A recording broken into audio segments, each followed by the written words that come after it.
मशहूर शायर अदम गोंडवी कह गए हैं कि जो बदल सकती है इस दुनिया के मौसम का मिजाज, उस युवा पीढ़ी की चेहरे की हताशा देखिए। नमस्कार, इन खबर का डिजिटल प्लेटफॉर्म आप देख रहे हैं और मैं हूं आपके साथ एहसन रिजवी। इस वक्त हमारे साथ नीट एस्पिरेंट आयुषी पटेल मौजूद हैं, जिनका ये कहना है कि जिस तरह से देश में इस वक्त नीट परीक्षा को लेकर एक माहौल जो है वो कहीं ना कहीं गर्म दिखाई दे रहा है, लेकिन इनका जो आरोप है या इनकी जो पीड़ा है वो इससे थोड़ी सी डिफरेंट नज़र आ रही है। आयुषी से हम बातचीत करके जानेंगे कि इनके साथ क्या हुआ। आयुषी, जब 4 जून को आपने वेबसाइट पे नीट की जो रिज़ल्ट आपका आना था वो देखना चाहा, तो उस वक्त क्या हुआ? सर, जब 4 जून को रिज़ल्ट आना था, पहले तो कोई प्रायर नोटिस नहीं दी गई थी। लेकिन जब हमने रिज़ल्ट खोला तो मेरा रिज़ल्ट नॉट जनरेटेड दिखा रहा था। तो मुझे लगा कि 23 लाख स्टूडेंट्स हैं, हो सकता है ट्रैफिकिंग हो, इसलिए रिज़ल्ट नहीं आ रहा है। बट अनफॉर्चुनेटली मतलब 1 आवर बाद मेरे पास एक मेल आता है और उस मेल में लिखा हुआ होता है कि your result is not generated because आपकी OMR शीट फटी हुई मिली हमको। तो लाइक OMR शीट फटी हुई मिलना, मैं तो शॉक में चली गई थी। मैंने फ़ोन रख दिया और मेरी मम्मा ने ईमेल देखा और उन्होंने मुझे कंसोल किया कि नहीं बेटा, कोई बात नहीं, अब जो हुआ तो हुआ, अब हम इस पर तुरंत का तुरंत हम इस पर एक्शन लेंगे और वर्क करेंगे। तो वरना मतलब थोड़ी देर बाद हमने मामा को कंसल्ट किया। वो मेरे हाई कोर्ट में एडवोकेट है मामा। तो उनके पास जैसे ही हम गए और सारे प्रूफ्स के साथ में गई थी, तो हमने NTA को मेल भेजा। NTA को मेल भेजा NTA को मेल भेजते ही हमने वेट करा कि 24 आवर्स के अंदर अंदर हमको मेरा OMR शीट मिल जाए, जो कि जैसा भी है टॉर्न कंडीशन में, जैसा कि NTA बता रहा है कि टॉर्न कंडीशन में है। तो एटलीस्ट 24 आवर्स के अंदर हमको मेरा OMR शीट मिल जाए। तो बेसिकली लकीली हमको 24 आवर्स के अंदर OMR शीट मिल गया और हमने देखा कि वो OMR शीट टॉर्न कंडीशन में है। तो मामा को जैसे ही इन्फॉर्म किया गया, उन्होंने बोला कि उसको मतलब चेक करो। चेक करने पे मेरा सिर्फ केमिस्ट्री में एक ही क्वेश्चन गलत है, क्वेश्चन नंबर 1, और बाकी सब कुछ सही है। मेरे 715 मार्क्स आ रहे हैं और यही मेरे एक्चुअल मार्क्स भी थे। तो हमारे पास क्योंकि अब प्रूफ हो गया था, तो हमने नेक्स्ट डे हाई कोर्ट में पिटिशन फाइल की, जिसकी अब वेडनेसडे को हियरिंग है। तो आपने बताया कि आपने मेल किया और OMR आपका फटा हुआ दिखाई दिया। तो क्या आपको ये कहीं ना कहीं लगता है कि जब आपने बैक टू बैक मेल किए और पहले क्योंकि रीज़न ही बताया गया था कि आपका OMR फट चुका है इसलिए आपका रिज़ल्ट जनरेट नहीं हो सका, तो क्या ये लग रहा है आपको कि जब आपने मेल किए तो जानबूझकर डेलिबरेटली आपका OMR को फाड़ा गया है? सो ये चीज़ पहले हमको लग रही थी कि टॉर्न OMR है, बट जब आज मेरे मामा ने इसको मतलब, क्योंकि वो एडवोकेट हैं, वो इस पर स्टडी कर रहे हैं, तो उन्होंने मतलब इसका जो प्रिंट आउट है, जब इन्होंने इसको जूम करके निकाला, तो वो ये चीज़ कह रहे हैं कि बीइंग टॉर्न OMR शीट एक अलग होता है। टॉर्न OMR शीट में आपको बबल्स जो कि यहाँ के भी फटे होने चाहिए थे, ऐसा वो कह रहे हैं। और अगर ये टॉर्न है तो बेसिकली मेरे हिसाब से ये OMR शीट टेम्पर्ड है, जो कि उन्होंने डेलिबरेटली किया है, क्योंकि इसमें फिर बबल्स क्लियरली विजिबल नहीं होते। यहाँ से भी फटे होने चाहिए थे बबल्स, जो कि दिख रहे हैं अभी साफ साफ। तो अब जिस तरह से कोर्ट में पिटीशन आपने दायर कर दी है, अब ये बताइए कि किस तरह कितनी मेहनत लगी, क्योंकि आपका 4th अटेम्प्ट था, आप पिछली 3 बार प्रयास कर चुकी हैं, हालांकि उस तरह के रिजल्ट नहीं आए जैसे आप चाहती थी, लेकिन इस बार क्योंकि आप ये दावा कर रही हैं कि 715 नंबर आप स्कोर कर रही थी और उस वक्त ऐसी चीज़ होती है, तो कैसा लगता है? सर, ये मेरा 4th अटैम्प्ट था और इसके पहले मेरे सबसे फर्स्ट अटैम्प्ट जो मैंने 12th के साथ दिया, उसमें 535 स्कोर था। फिर 1 ईयर लेटर मेरे 570 थे, फिर 595 थे, एंड उसके बाद अब 700 प्लस जब बन रहे थे, तो मुझे तो ऐसा ही लग रहा है कि मेरी मेहनत का कोई वही नहीं है। मैंने 4 साल डेडिकेट करे और मैं सिर्फ पढ़ती थी। जहाँ पे मैं कोचिंग जाती थी, वहाँ पे अगर मेरा एक नंबर कम भी होता था तो मुझे रोना आता था कि मेरा नंबर कम हो रहा है, इस बार भी मेरा सिलेक्शन नहीं होगा। इसके लिए मेरे सर जो हैं, उनको मैं हार्टली को मतलब ग्रेटफुल हूँ उनके, कि वो उन्होंने मुझे हर मेरे मोटिव, हर स्टेट पे मुझे कंसोल किया, मुझे बताया कि नहीं, तो मुझे स्ट्रांग रहना चाहिए। और पूरा पूरा उन्हीं को जाता है कि उन्होंने मेरी हेल्प करी। और 715 अगर मैं ला पाई हूँ, तो एक होता है मेंटल सपोर्ट, उन्होंने मॉरल सपोर्ट, मेंटल सपोर्ट मेरे पेरेंट्स, मेरे टीचर्स, सब ने दिया।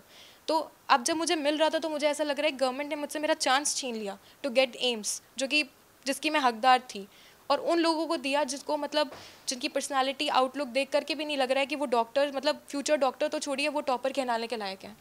अब फिलहाल NTA यानी नेशनल टेस्टिंग एजेंसी की ओर से क्या रिस्पांस मिल रहा है आपको? क्या उनकी तरफ से कोई जवाब, कोई प्रतिक्रिया? सर वैसे तो उनकी तरफ से इस इशू को लेकर के अब कोई मेल फर्दर नहीं आया है, लेकिन अब वेडनेसडे को हियरिंग है। We hope for the best कि जस्टिस मिले मुझे और मुझे मेरा ड्रीम कॉलेज तक मिले मुझे एडमिशन। आयुषी, लास्ट क्वेश्चन है कि आप how are you so sure कि आप 715 नंबर, क्योंकि बहुत टफ परीक्षा होती है, तो आप इतना यकीन कैसे रखती हैं कि आप 715 नंबर ला रही थी? सर क्योंकि लाइक 4 साल से मैंने इस पर प्रिपरेशन की है। इसके स्टार्टिंग में 4 साल से मैंने जब इसमें प्रिपरेशन की तो ऐसे ही नंबर नहीं आ जाते हैं। सबसे पहले मैंने एलन की टेस्ट सीरीज ज्वाइन की थी, उसमें मेरे मार्क्स बहुत कम आते थे, 400 से इंक्रीज़ नहीं होते थे। फिर आकाश की टेस्ट सीरीज, नीट प्रेप की टेस्ट सीरीज़, मेरे कोचिंग में जो टेस्ट सीरीज़ होती थी मैंने सबको ज्वाइन कर रखा था और ये ईयर बाय ईयर है। लेटेस्ट मैंने नीट प्रेप की टेस्ट सीरीज़ ज्वाइन करके रखी हुई थी और मेरे कोचिंग में जो टेस्ट होते थे मेरा सबसे ज़्यादा स्कोर जो मैक्सिमम मेरे कोचिंग में गया है वो 700 प्लस था। तो उसके बाद से मेरे सर ने बोला था कि आप कॉन्फिडेंट हो जाओ, अब तुम्हें नीट फोड़ने से कोई नहीं रोक सकता, ये जो उनके वर्ड्स थे। और लास्ट मतलब बैक टू बैक मेरे 5 टेस्ट में 700 प्लस स्कोर आ रहे थे और मैंने ऐसे ही नहीं लगाया है। फिज़िक्स की मैंने बहुत सारी मॉड्यूल्स, बहुत सारे क्वेश्चन पेपर्स जितने हैं, पीडब्ल्यू की टेस्ट सीरीज़ परचेज़ करके मेहनत करके लाया है। और नीट के बाद मैंने एलन की टेस्ट सीरीज़ और आकाश की जो क्वेश्चन पेपर्स आंसर शीट्स होती है उनसे कंफर्म करा तो मेरे मार्क्स 705 बन रहे थे।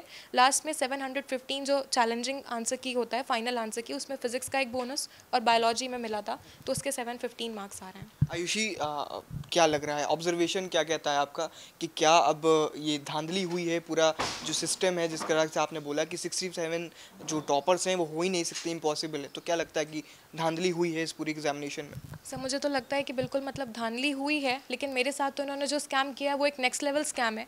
अगर आपको टॉपर्स निकालने थे तो आप निकालते, बट ये नहीं होना चाहिए था कि मतलब आप एक जो बच्चा डिज़र्व कर रहा है उसका रिमूव करके आप दूसरे को टॉपर बना रहे हो। मतलब ये तो मेडिकल एग्जामिनेशन है, आप ठीक है अगर आप करते हो किसी एग्जामिनेशन में, मेडिकल एग्जामिनेशन तो हमारे फ्यूचर डॉक्टर होते हैं, वो उनको हम भगवान का स्वरूप मानते हैं। आप ऐसा नहीं कर सकते कि हमारे मेडिकल जो डॉक्टर्स हैं फिर वो आई एम सॉरी और किडनी वगैरह का जो बेचते हैं और यही सब स्कैम करते हैं, उनसे हम यही उम्मीद कर सकते हैं। बिकॉज मुझे नहीं लगता कि वो डॉक्टर्स आगे चल करके आपका कोई ऑपरेशन ठीक से करेंगे, बिकॉज उनको खुद पर्सनैलिटी इशू और बैठने की बिल्कुल भी इलिटरेसी है उनके अंदर। मुझे नहीं लगता कि वो आगे जाके अच्छे डॉक्टर्स बनेंगे। ठीक है आयुषी, आयुषी की मदर हैं यहाँ पे, माता जी हैं। मैम, जिस तरह से 4 जून को ये सारी चीज़ें आप इससे रूबरू हुई, आप इससे वाकिफ़ हुई, क्या लगा? 4 साल की मेहनत और एफर्ट्स गए, पैसा गया, वक्त गया और उसके बाद रिज़ल्ट के नाम पे ये सारी चीज़ें सामने आई। सर एक्चुअली पहली बात तो हमें अपनी बेटी पे बहुत ही भरोसा है और वो बहुत ही टैलेंटेड, बहुत ही मेहनती है। तो हमने कहा बेटा तुमने फर्स्ट किया कोई बात नहीं, वो तो इंटर के बाद उसने कर दिया, तो वो तो ऐसे ही बैठ गई बिना मतलब कोई भी उसने कोई कोचिंग नहीं करी थी, उसको बैठ गई।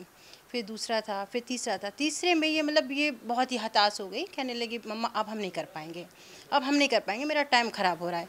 लेकिन हमने कहा बेटा एक रास्ता, एक मंजिल चुनोगे, मतलब एक रास्ता तो हमें मंजिल ज़रूर मिलेगी, अगर तुम 4 रास्ते हो तो हमें मंजिल कभी नहीं मिल पाएगी। फिर मैंने उसे किसी तरह से समझाया, समझाने के बाद में फिर ये किसी तरह से राज़ी हुई, कहती ठीक है मम्मा हम दूसरा अटेम्प्ट देंगे। फिर उसी दिन ये कोचिंग के लिए जाती है, तो वहाँ जब उसको सर मिलते हैं तो सर इसको बहुत मोटिवेट करते हैं। सबसे बड़ा हाथ है सर का, जो इस टाइम वो मनीष सर हैं, उनका सबसे बड़ा हाथ है कि आज मेरी बेटी यहाँ 715 नंबर लाकर बैठी हुई है। लेकिन ये हमारा दुर्भाग्य भी है कि जो हमें नहीं मिला, और बेटी ने हमारी इतनी मेहनत करी है, इतनी मेहनत करी है कि वो डिज़र्व करती है कि हाँ उसको उसकी जगह दी जाए। उसने कोरोना पे भी वो किया था, लेकिन उसे कोई प्लेटफॉर्म नहीं मिला उसको। और 2 पीढ़ियों का सपना, एक इनके पिताजी भी ये चाहते थे कि वो नीट क्वालिफाई करें, अब उनका सपना पूरा करने आयुषी निकलती हैं, लेकिन अब जिस तरह के नतीजे आ रहे हैं, क्या लगता है दूसरी पीढ़ी भी ये सपना नहीं पूरा कर पा रही है? तो सर एक्चुअली क्या है कि मतलब अब हमें कहीं से सपोर्ट नहीं मिल रहा है, जो इस तरह से गवर्नमेंट कर रही है, तो मतलब पूरा विश्वास उठता जा रहा है। मैं तो कह रही हूँ कि अगर इस तरह से बच्चों को मतलब हताश किया जाए तो हमारी तो मांग है कि स्कूल ही बंद कर दिए जाएं। क्यों स्कूल चल रहे, क्यों बच्चा मेहनत करे, जब हमें उन्हीं को बैठाना है जिनका पैसा है, जिनकी पहुँच है। अगर वही बच्चे बैठते हैं तो फिर बच्चा क्यों ही पढ़ेगा भाई। मैं अपने बच्चे के साथ में खड़ी थी तो मेरा बच्चा आज ठीक है, वरना ऐसे ही बच्चे हैं जो सुसाइड कर लेते हैं क्योंकि उनके ऊपर रहता है कि मैं अपने मम्मी पापा का सपना नहीं पूरा कर पाई और पापा की मेहनत भी मेरी बर्बाद की। पापा ने किस तरह से मेहनत करके पढ़ाया है और ये पापा का ही सपना था। वो भी कोई अपनी मतलब उनकी अर्थव्यवस्था इतनी अच्छी नहीं थी कि वो MBBS कर सकते, तो उनके पास रीज़न था। तो वो इतनी मेहनत करते थे कि मैं अपने बच्चे को MBBS बनाऊँ। अब इसमें हम क्या ही कर सकते हैं कि आप ही लोग जो कर सकते हैं, तो बस ठीक है। बिल्कुल, देखिए इनकी माताजी हैं आयुषी की। आयुषी का जिस दिन रिज़ल्ट आना था और जिस तरह की चीज़ें आयुषी के सामने आई, एक बहुत तगड़ा झटका कह सकते हैं कि लगा।